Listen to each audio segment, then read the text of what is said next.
ఆసూరి సునీత గారు బూతులు, ఈ గయ్య గయ్య అరవడం ఇవన్నీ ఉంటాయి కదా. సో నెక్స్ట్ కార్పొరేట్ ఎలక్షన్లో టికెట్ రాదేమో, సో ఎమ్మెల్యేనో ఎమ్మెల్సీ కావాలని చెప్పేసి ఇవన్నీ చేస్తున్నారా? అంటే మీ బీఆర్ఎస్ పెద్ద పెద్ద లీడర్లకు మీరు కనిపించాలనే. బూతులు అనేది ఎవరు మాట్లాడరు. ఓకే, ఆమె అనేది ఒక తెలుగు వర్డ్, ఒక తెలుగు పదం. దానికి అనేది బూత్ కదా. దానికి అనేది బూత్ ఎందుకంటే అండి, నన్ను షెట్టప్ సునీత ఒక నిమిషం అనేది బూత్ కదా.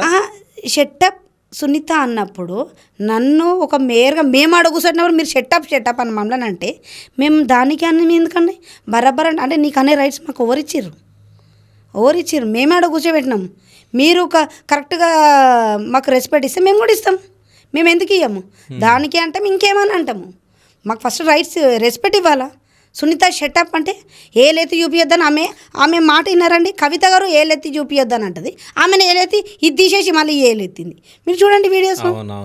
మరి ఆమె మాట్లాడేటి అన్ని రైట్స్ కానీ మంది మాట్లాడేటి అన్ని కరెక్ట్.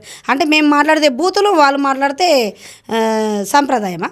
ఏం మాట్లాడతారండి? అదే నేను అంటున్నా కదండి. సరే మాకు నాలెడ్జ్ ఉందో లేదో మరి ఆమె కరెక్ట్గా ఉంది కదా. ఆమె నవీన్ యాదవ్ గారు లోపలికి వచ్చినప్పుడు ఆమెకు తెలిసిన రైట్స్ అనే సబ్జెక్ట్ గురించి మాకు మైక్ ఇవ్వదండి.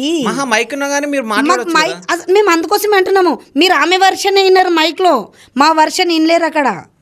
మేము అడిగే వర్షన్ చూపిస్తుంది, మైక్ చూపియదండి. మైక్ చూపియది. మైక్ అతన్ని మేము రీసెంట్గా మొన్న అన్న కూడా నేను అసలు నువ్వు మైక్ ఎందుకు పెట్టావు, మాకు ఎందుకు పెట్టావు, ఇటు మొత్తం షూట్ ఎందుకు చేయవు మమ్మల్ని మేము అడిగేటప్పుడు అని పెట్టాం. అదే బీజేపీ వాళ్ళు కాంగ్రెస్ వాళ్ళు ముస్లిమ్స్ వాళ్ళు కొట్లాడుతుంటే అటే పెడతాడు. మేము అసలు దేనికి లేచినా కానీ మాకు వీడియో చూపించడం మైక్ ఇవ్వరు. అసలు మేము అందులోకి వచ్చినామా లేదా అన్నట్టు కూర్చోవాలి ఆడ.